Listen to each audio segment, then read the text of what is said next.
La percepción es una gran capacidad que tienen las personas de interiorizar estímulos que están por fuera. Ahora, esto lo hacemos a través de los sentidos, los cuales son increíbles mecanismos que nos posibilitan decodificar información externa y además nos permiten la supervivencia. La unidad funcional y estructural de nuestro cerebro son las neuronas.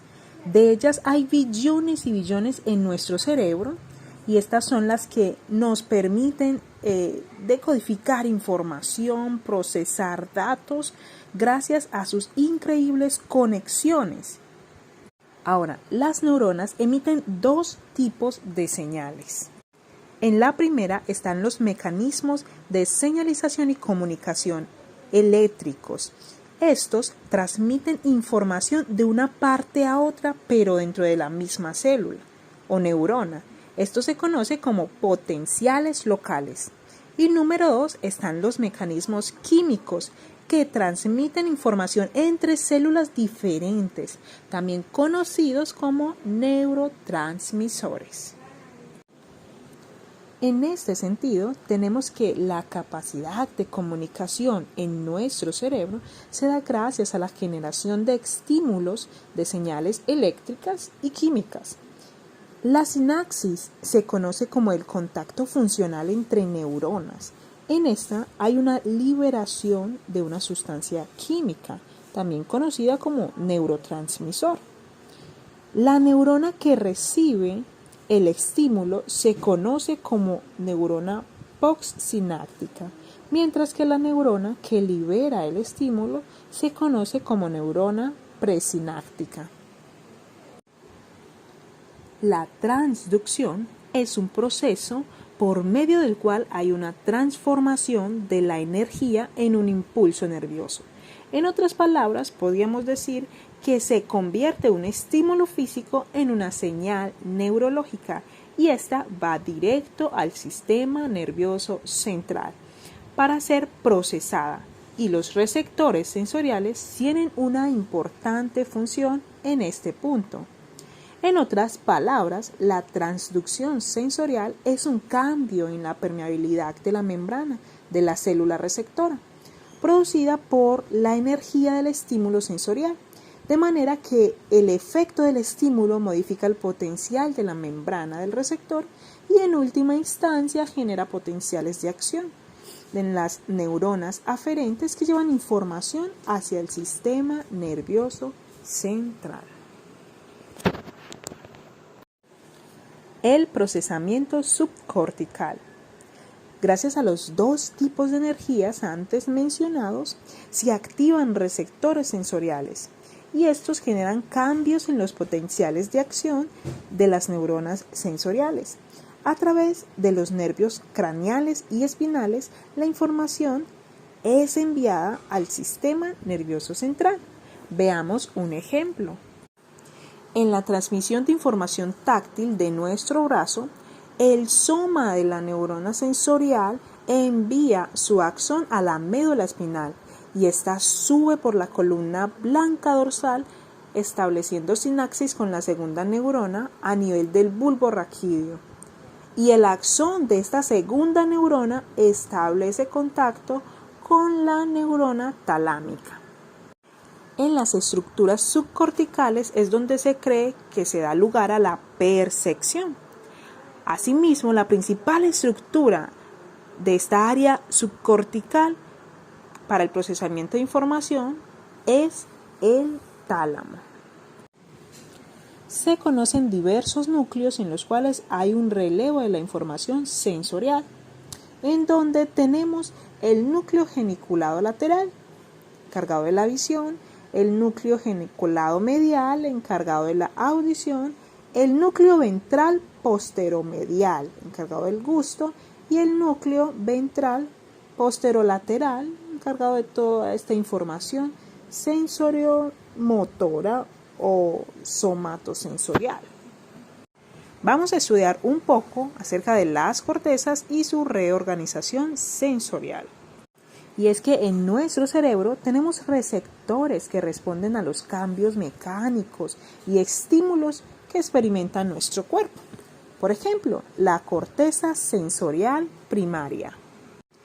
En esta área hay una considerable población de neuronas encargadas de procesar información sensorial. Por ejemplo, la yema de nuestros dedos y los labios representan en esta área una alta discriminación sensorial. Ahora tenemos la corteza somatosensorial primaria, la cual se encuentra en el lóbulo parietal y recibe información del núcleo ventral posterolateral y posteromedial del tálamo y tiene una organización somatotópica. La corteza visual primaria se encuentra en el lóbulo occipital y recibe información del lóbulo geniculado lateral del tálamo y tiene una reorganización retinotópica. La corteza auditiva primaria se localiza en el lóbulo temporal y recibe información del núcleo geniculado lateral del tálamo. Se observa una organización tonotópica. La corteza gustativa primaria se localiza en el opérculo frontal y recibe información ventral posteromedial del tálamo. Un punto bien interesante es que las regiones de mayor capacidad de discriminación sensorial representan un mayor tamaño en la arquitectura cerebral que las áreas que tienen una menor resolución. Estas áreas tienden a variar su tamaño según el uso que se les dé. Las apnosias, según Freud, se conocen como la alteración en la capacidad para reconocer un estímulo o un objeto. Es la alteración del reconocimiento y no del lenguaje. Y generalmente ocurren por una lección o una disfunción cerebral. Debe considerarse que el reconocimiento de un estímulo o un objeto se da gracias a la utilización de un canal sensorial. Así pues, podría considerarse la alteración en cualquiera de estos canales, como es la audición, táctil, olfativos o gustativos. De esta forma, tenemos distintos tipos de apnosia. Empecemos por la apnosia visual. Es la alteración en el reconocimiento de estímulos visuales. Un estímulo visual llega a la retina, pasa por el tálamo hasta llegar al área visual primaria. De esta forma se reconoce la agnosia visual apercitiva y la agnosia visual asociativa. La agnosia apercitiva impide la capacidad de discriminación de las propiedades visuales del objeto. La persona es incapaz de percibir concretamente la imagen que está observando. Y se produce por lecciones bilaterales en las áreas de asociación visual. Mientras que la agnosia asociativa es una alteración en la información visual. Aún percibiéndola correctamente, se es incapaz de reconocerse. Y esto se da por una lección en el lóbulo occipital. En este punto podríamos estar hablando también de la prosopagnosia, que es el déficit para reconocer caras familiares. Esto se produce por lecciones bilaterales en algunos sectores de la corteza asociativa, occipitotemporales, en especial el lado derecho, y también de la agnosia para los colores, que es la pérdida de la capacidad para percibir colores, también conocida o llamada como acromatosia, y esto se da por la lección del giro lingual. No se puede ni siquiera imaginar los colores.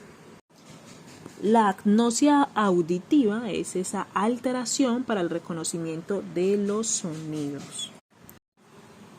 En este tipo de agnosia también se reconoce la sordera pura de palabras, el cual es como un trastorno de comprensión. La persona no logra comprender el lenguaje hablado. Esto se conoce también como una alteración en la capacidad para repetir o imitar palabras, frases. Es una incapacidad para toda esta parte dictada, oral. Suele ocurrir por lecciones bitemporales que afectan ambas áreas del lóbulo temporal. También se reconoce la agnosia auditiva para sonidos, que es como una incapacidad, una alteración para diferenciar sonidos. Casi todos los investigadores coinciden que este tipo de agnosia va acompañada siempre de una afectación verbal. Ahora tenemos la agnosia táctil, que es esa alteración en la capacidad para reconocer estímulos táctiles y generalmente se produce por lesiones en áreas somatosensoriales primarias. En esta hay una cierta falla en diferenciar o discriminar esas cualidades o características de los objetos que se están tocando, en este caso con nuestras manos, o cualquier otra área de nuestro cuerpo que discrimine en gran medida estas características. En esta se reconoce la asomatognosia, que es una alteración o una incapacidad para reconocer incluso el esquema del propio cuerpo. Ahora veremos la agnosia olfativa. Y de antemano hay que tener muy presente que en el lóbulo frontal se encuentra el bulbo olfatorio, y cualquier lesión ubicada en esta zona del córtex frontal puede producir la anoxia, que es como esa incapacidad o esa alteración en la capacidad para oler. Pues la persona va a estar imposibilitada de diferenciar olores, sabores,